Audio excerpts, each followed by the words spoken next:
दोस्तों, सच्चे हृदय से कमेंट बॉक्स में लिखें जय माता दी। माता रानी आपके सभी कष्टों को समाप्त करें, आपकी झोली खुशियों से सदैव भरी रहे। दोस्तों, नवरात्रि का महापर्व 9 देवी अर्थात 9 कन्याओं को समर्पित है। कन्या पूजन करने से हमारी समस्त पीड़ा दूर होती है, दुख दर्द दूर होते हैं, हर कष्ट दूर होते हैं। गृह क्लेश हमारे जीवन से हमेशा के लिए दूर हो जाते हैं। यहाँ तक कि पितृदोष, राहु दोष, मंगल दोष, कालसर्प दोष, मात्र कन्या पूजन से शनि से पीड़ित व्यक्ति को राहत मिलती है, सुकून मिलता है, घर में खुशियाँ आती है तथा अकाल मृत्यु घर में कभी नहीं होती। दोस्तों, आपको बता दें, इस बार माता रानी हाथी की सवारी पर भी लोग पर आ चुकी हैं और भक्तों के कष्टों को दूर करेंगे। जब जब माता रानी हाथी पर सवार होकर आती है, तब तब धरती पर फूल खिलते हैं और वर्षा होती है तथा हरियाली की उत्पत्ति होती है और जीवन सुगम हो जाता है। किसान के घर में साक्षात माँ जगदम्बा जगत माँ का आगमन होता है। दोस्तों, इस बार के नवरात्रि बहुत ही शुभ और मंगलकारी माने जा रहे हैं। इस बार शारदीय नवरात्रि 15 अक्टूबर दिन रविवार को शुरू होकर और इसका समापन 23 अक्टूबर दिन सोमवार को होगा। ऐसे में 24 अक्टूबर दिन मंगलवार को ही दुर्गा विसर्जन होगा। जो लोग माता रानी की स्थापना करते हैं, मूर्ति स्थापना करते हैं, वह लोग 24 अक्टूबर दिन मंगलवार को विसर्जन करेंगे रहेगा। दोस्तों, नवरात्र की अष्टमी और नवमी तिथि पर कन्या पूजन का विधान है। इस बार महाअष्टमी तिथि 22 अक्टूबर 2023 यानी कि इस दिन रविवार है और नवमी तिथि 23 अक्टूबर 2023 दिन सोमवार को है। ऐसे में आप अष्टमी और नवमी को इन दोनों तिथियों में कन्या पूजन अवश्य ही करें। कन्याओं को भोजन अवश्य खिलाएं। शास्त्रों में 9 दिनों के नवरात्रि को बहुत ही शुभ और मंगलकारी माना जाता है और वहीं 8 दिनों के नवरात्रि को अच्छा नहीं माना जाता है। ऐसे में 10 दिनों के नवरात्रि बहुत ही शुभ माने गए हैं। शास्त्रों के अनुसार नवरात्रि के दिनों में माता रानी का पूजन करने से, कन्या पूजन करने से माँ अभय वरदान प्रदान करती है। कुंडली में जो कष्ट होते हैं उन्हें ठीक कर देती है। श्रीधर की तरह ही सच्चे हृदय वाले व्यक्ति के सभी कष्टों का निवारण माँ शीघ्र ही करती है। माँ की उपासना से विनम्रता का विकास होता है, सभी कष्ट, दरिद्रता, दुख, कष्ट नष्ट हो जाते हैं। नवरात्रि में माता रानी का व्रत और पूजन किया जाता है, लेकिन नवरात्रि के दौरान सबसे ज्यादा महत्व होता है कन्या पूजन का। दोस्तों, कन्या रानी जो होती है फूल की पंखुड़ियों की तरह नाजुक होती है। कन्या पूजन सर्वोपरि है, श्रेष्ठ है। कन्या के रूप में स्वयं जगदम्बा देवी माता वैष्णो 9 देवियां अर्थात समस्त ब्रह्मांड इनके शरीर के कण कण में वास करते हैं। बहुत कम लोग जानते हैं 33 कोटि देवी देवताओं का वास होता है कन्याओं के मस्तक पर। कन्या चाहे छोटी हो चाहे बड़ी हो, वह सदैव पूजनीय है, माँ के समान मानी जाती है। दोस्तों, माना जाता है और उपासना से माता रानी इतना प्रसन्न नहीं होती है जितना कि कन्या पूजन से होती है। नवरात्रि में छोटी छोटी कन्याओं को माता रानी का स्वरूप माना जाता है। कन्याओं को भोग लगाया जाता है, उन्हें प्रसन्न किया जाता है और बदले में आशीर्वाद मांगा जाता है। कन्याओं को प्रसन्न करने के लिए गिफ्ट आदि उपहार वगैरह दिए जाते हैं। माना जाता है अगर कन्याओं को कोई भेंट दी जाएगा और वह उसे खुशी खुशी स्वीकार कर ले तो इसका मतलब है माता रानी अर्थात माता वैष्णो ने वह भेंट स्वीकार कर ली। जिन पर कन्याएं प्रसन्न होती है तो समझो उन्हें माता रानी का आशीर्वाद मिल गया और माता रानी की कृपा से उन्हें मुँह मांगा वरदान प्राप्त होता है। कन्या पूजन कोई मामूली पूजन नहीं होता। समस्त ब्रह्मांड में जो पूजा होती है उनसे बढ़कर कन्या पूजन को माना जाता है। 10 बार गंगा स्नान करने से और 100 बार यज्ञ करने से तथा 1000 बार यात्रा करने से जो पुण्य मिलता है वह मात्र एक बार कन्या पूजन करने से करोड़ों गुना भक्त को मिल जाता है, प्राप्त हो जाता है। दोस्तों, इसीलिए कहा जाता है कि कन्याओं को सता नहीं चाहिए, इससे समस्त ब्रह्मांड हिल जाता है। कन्याओं की जितनी सेवा की जाए कम ही होती है। कन्याएं कोई मामूली नहीं होती। कन्या के रूप में स्वयं उनके मस्तक पर विराजमान होकर स्वयं देवी चलकर आपके घर तक आती है। नवरात्रि में 2 साल से लेकर 10 साल तक की कन्या का पूजन होना चाहिए। अष्टमी अथवा नवमी को कन्याओं के पैर धोकर भोजन कराना, उपहार आदि देना श्रेष्ठ माना जाता है, दुर्लभ माना जाता है। ऐसा मौका कभी हाथों से नहीं जाने देना चाहिए। इस दिन जितना ज्यादा हो सके कन्याओं को हाथ पकड़कर, पैर पकड़कर अपने घर तक लेकर आए। दोस्तों, वीडियो में आगे बढ़ने से पहले आप अपनी राशि भी कमेंट बॉक्स में जरूर डालकर, यदि हमारे पास कोई उपाय होगा तो वह आकर हम आपके कमेंट का रिप्लाई में बता देंगे। कोई भी राशि के अनुसार अगर उपाय करता है तो माता वैष्णो बड़ी प्रसन्न होती है और ऐश्वर्य धन प्रदान करती है, मालामाल बना देती है। इसीलिए राशि कमेंट में जरूर छोड़े और हाँ, माता को एक लाइक जरूर करें। लाइक करने में कंजूसी न करें। दोस्तों, कैसे करें कन्याओं का स्वागत? कन्या जब आपके घर आए तब सभी के पैरों को दूध और पानी से उनके पैरों को बुलाना चाहिए। खासकर मर्दों को कन्याओं के पर आवश्यक धोने चाहिए, इससे मैया वैष्णो प्रसन्न होती है। दोस्तों, फिर उसके बाद कन्याओं को किसी साफ जगह पर जमीन पर कपड़ा बिछाकर बैठाना चाहिए। उनके माथे पर अक्षत, फूल और कुमकुम लगाना चाहिए। फिर उसके बाद भोजन ग्रहण करवाना चाहिए, लेकिन हमेशा याद रहे कन्याओं की थाली में 3 पूरियां कभी ना रखें। इसे शुभ नहीं, घोर अशुभ माना जाता है। 3 पूरियां तथा 3 रोटियां मरने वाले व्यक्ति के लिए निकाली जाती है और जेल में कैदियों के लिए दी जाती है। ऐसे में कन्याओं को उनकी थाली में 3 पूरी कभी ना दें, लेकिन 1-2 कप के पूरियां दे सकते हैं। इससे 3 संख्या बढ़ जाती है और दोष भी नहीं लगता। दोस्तों, कन्याओं को खाना खिलाने के बाद अंतिम में कन्याओं के सर पर लाल चुनरी उड़ाना चाहिए और भोजन में आपको खीर, पूरी, हलवा, चना तथा आलू की सब्जी, छोले वगैरह की सब्जी खिलानी चाहिए। पनीर आदि भी खिलाया जा सकता है। वैसे माता रानी का प्रिय भोजन खीर, हलवा, पूरी और छोले आदि हुई है, लेकिन भूल से भी लहसुन और प्याज का इस्तेमाल कभी ना करें, अन्यथा अनर्थ हो जाएगा। अक्सर कई लोग कन्याओं को कुरकुरे का पैकेट, चिप्स वगैरह का पैकेट खेलते हैं, जो कि घोर अनर्थ माना जाता है, क्योंकि इसमें लहसुन, प्याज का इस्तेमाल होता है, जिसके कारण आपका व्रत खंडित हो सकता है, माँ दुर्गा क्रोधित हो सके थी है। जहां आपने 9 दिनों तक लहसुन प्याज का परहेज किया, लेकिन आपकी एक गलती पूरे व्रत को खंडित कर सकती है। इतना भी नादान नहीं बनना चाहिए कि माता रानी रुष्ट हो जाएगा और कन्याओं को भी अशुद्ध होना पड़े। कन्याओं को डब्बा बंद कोई भी ऐसी चीज न खिलाएं जिसमें लहसुन प्याज होता है। कई चीज तो ऐसी होती है मार्केट में जिसके अंदर लहसुन प्याज का इस्तेमाल होता है, ऐसा आप कभी मत करना। दोस्तों, कई लोग कन्या पूजन में खाना घर पर नहीं बनाते और मार्केट से रेडीमेड लाकर ही खेलते हैं तथा दही जलेबी खिलाते हैं, जो कि शुभ नहीं माना जाता है। दोस्तों, ऐसा खाना खिलाते हैं जिनके घर में मान लीजिए कोई दुर्घटना आदि हो गई है या घर में कोई बीमार है या कोई मुसीबत है, तब वह ऐसा करते हैं। लेकिन अगर आप स्वस्थ हैं, आपको कोई पीड़ा नहीं है, तो ऐसा भूलकर भी नहीं करना चाहिए था। माता रानी दही जलेबी नहीं, आपके हाथों का बना भोजन खाना चाहती है, आपका प्यार चाहती है।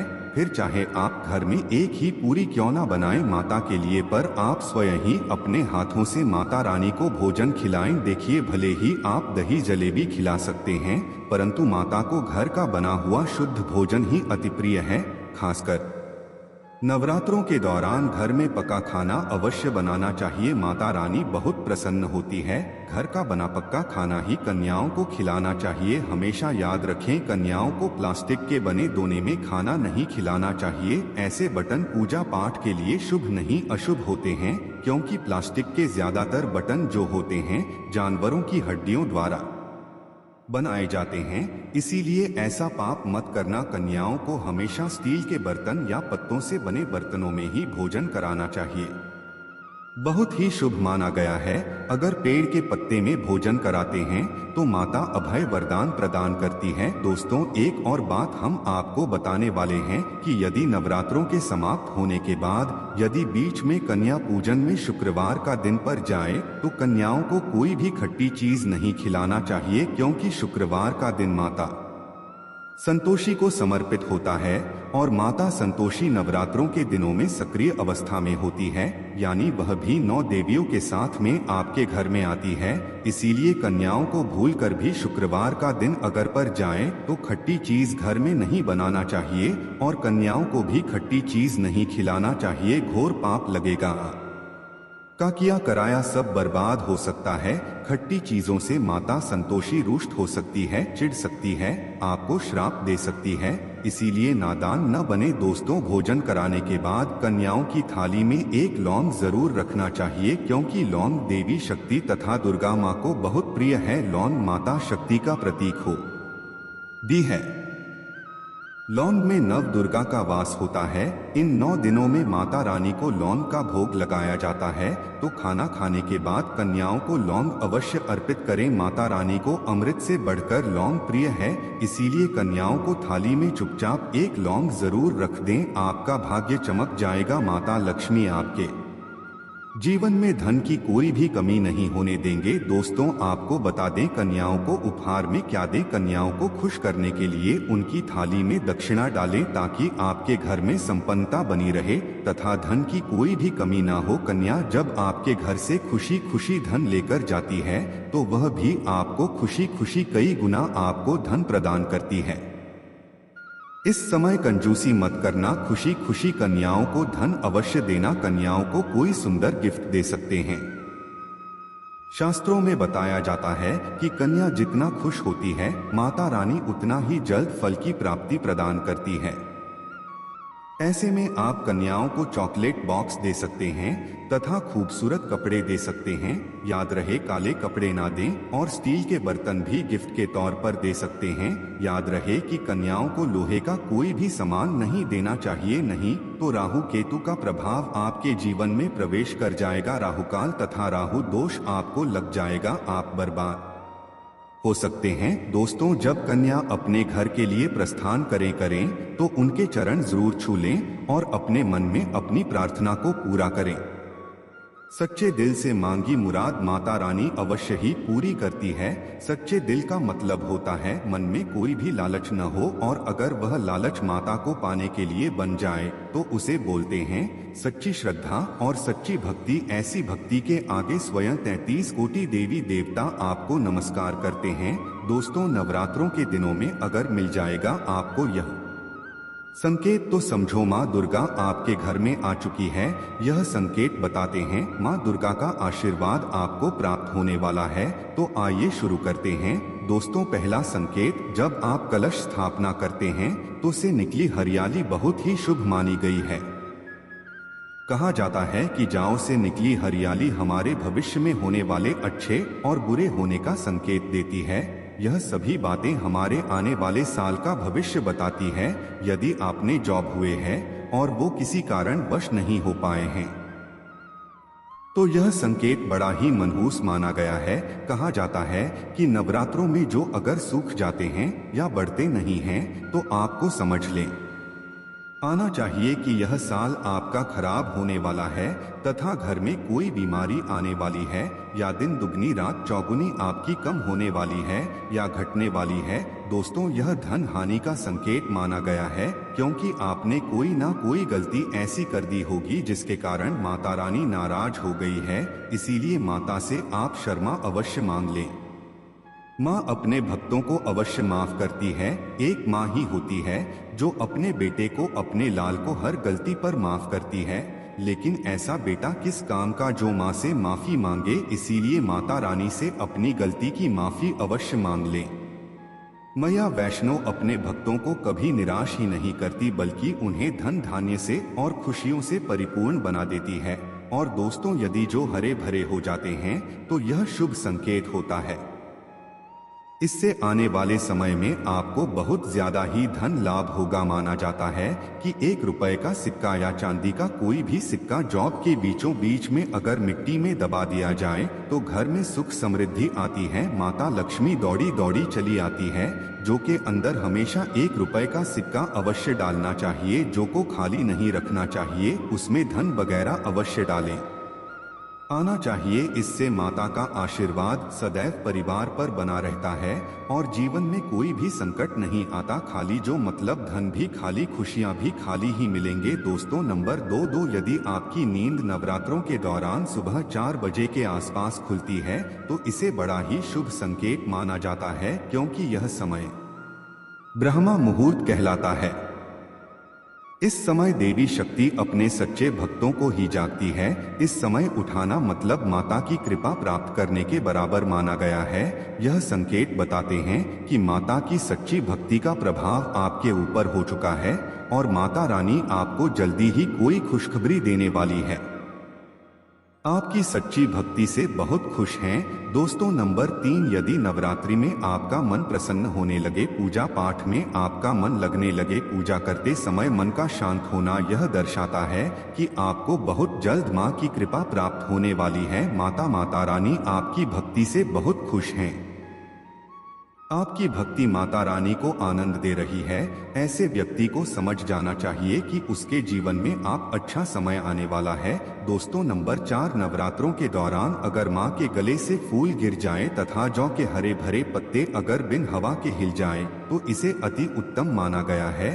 यह संकेत बताता है कि माता रानी का आगमन आपके घर में अस्थायी रूप से हो चुका है। आपको माता लक्ष्मी की कृपा प्राप्त होने वाली है।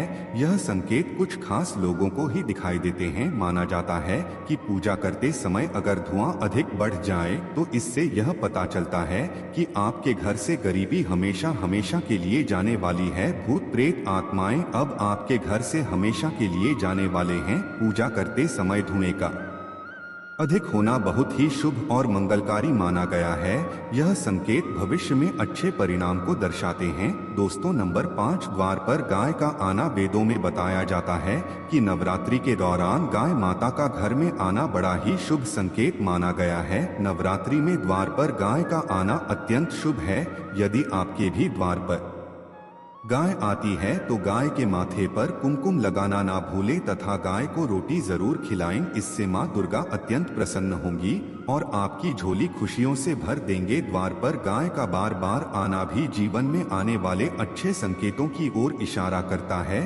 दोस्तों नंबर 6, सपने में शेर का दिखाई देना। अगर आपके सपनों में माँ दुर्गा दिखाई देती है, अर्थात कोई भी देवी अगर आपके सपनों में दिखाई देती है तो बड़ा ही शुभ माना गया है। नवरात्रि के पावन अवसर पर माता के दर्शन किसी खास भक्तों को ही होते हैं। ये सपने कभी किसी को शेयर मत करना। यदि माता की सवारी तथा शेर रात्रि में सपने में बार बार दिखाई देता है तो माँ दुर्गा आपसे प्रसन्न है। यह संकेत बताते हैं कि जल्द ही आपकी कोई मनोकामना अवश्य पूर्ण होगी और आपके शत्रुओं का नाश हो जाएगा। शत्रु आपके नाम से ही थरथर कांपने लगेगा। माँ दुर्गा का वाहन शेर है, इसीलिए नवरात्रि में शेर का दिखाई देना अत्यंत शुभ संकेत होता है। दोस्तों नंबर 7, यदि कोई छोटी कन्या आपको सुबह सुबह वस्त्र धारण किए हुए दिखाई देती है तो आपने साक्षात माँ दुर्गा के दर्शन किए हैं। यदि नवरात्रों में सबसे पहले आपके घर में कन्याओं का आगमन हो जाए तो समझो आपको दुनिया की कोई भी शक्ति, ब्रह्मांड की कोई भी शक्ति आपको करोड़पति होने से नहीं रोक सकती है। आपके जीवन में आपके घर में माता लक्ष्मी का आगमन होने वाला है। आप दें दुगनी रात चौगुनी तरक्की करेंगे। अब आप खुशियां मनाई है और मिठाइयां बांटी। ऐसे में कन्याओं को भरपूर तरीके से खुश रखें और उनका आगमन दूध से चरण धुलाकर करें, कोई भी कंजूसी न करें। दोस्तों माता रानी आपको यह संकेत दे रही है कि अब आपका बुरा समय समाप्त हो चुका है। अब जीवन में सुख समृद्धि के द्वार खुल जाएंगे। दोस्तों नंबर 8, घर पर उल्लू का आना। यदि माँ लक्ष्मी का वाहन उल्लू नवरात्रि में आपके घर पर आकर बैठ जाए तो यह भी शुभ संकेत है। इसका अर्थ है कि माँ लक्ष्मी का आपके घर में प्रवेश हो चुका है और आपकी आर्थिक स्थिति और मजबूत होगी। लेकिन याद रहे, उल्लू नवरात्रि और दीपावली पर आना ही शुभ माना जाता है। दोस्तों नंबर 9, यदि ब्रह्मा मुहूर्त के समय यानी सुबह के 4 बजे के आसपास घंटियों की आवाज सुनाई दे जाए या शंख की आवाज सुनाई दे जाए तथा कोई भजन सुनाई दे जाए तो बड़ा ही शुभ संकेत माना गया है। इससे यह पता चलता है कि माता रानी आपकी भक्ति से बहुत प्रसन्न हैं और आपके जीवन में सभी नकारात्मकता का नाश होने वाला है तथा माता लक्ष्मी की कृपा आपको प्राप्त होने वाली है। दोस्तों नवरात्रों के दौरान घर में काली चींटियों का दिखाना। लंबी लंबी लाइन बनाकर मुंह में खाना ले जाते हुए चींटियों को देखना अच्छा संकेत माना गया है। और यदि मंदिर में पूजा करते समय कोई छिपकली आदि दिखाई दे जाए या मंदिर के स्थान की ओर छिपकली चली जाए तो बड़ा ही शुभ संकेत माना गया है। इससे यह पता चलता है कि आपको माता लक्ष्मी की कृपा प्राप्त होने वाली है, माँ का आशीर्वाद आपको मिलने वाला है। नवरात्रों के दौरान मंदिर में छिपकली का देखना बहुत ही शुभ संकेत माना गया है। आपकी भक्ति का फल आपको शीघ्र ही मिलने वाला है, क्योंकि छिपकली को माता लक्ष्मी का प्रतीक माना गया है। किसी शुभ अवसर पर छिपकली का दिखना मंगलकारी माना गया है और नवरात्रि में छिपकली का मंदिर में देखना साक्षात देवी लक्ष्मी का स्वरूप माना गया है। दोस्तों, अगर आप वाकई में मां वैष्णो की कृपा पाना चाहते हैं तो कमेंट बॉक्स में लिखें।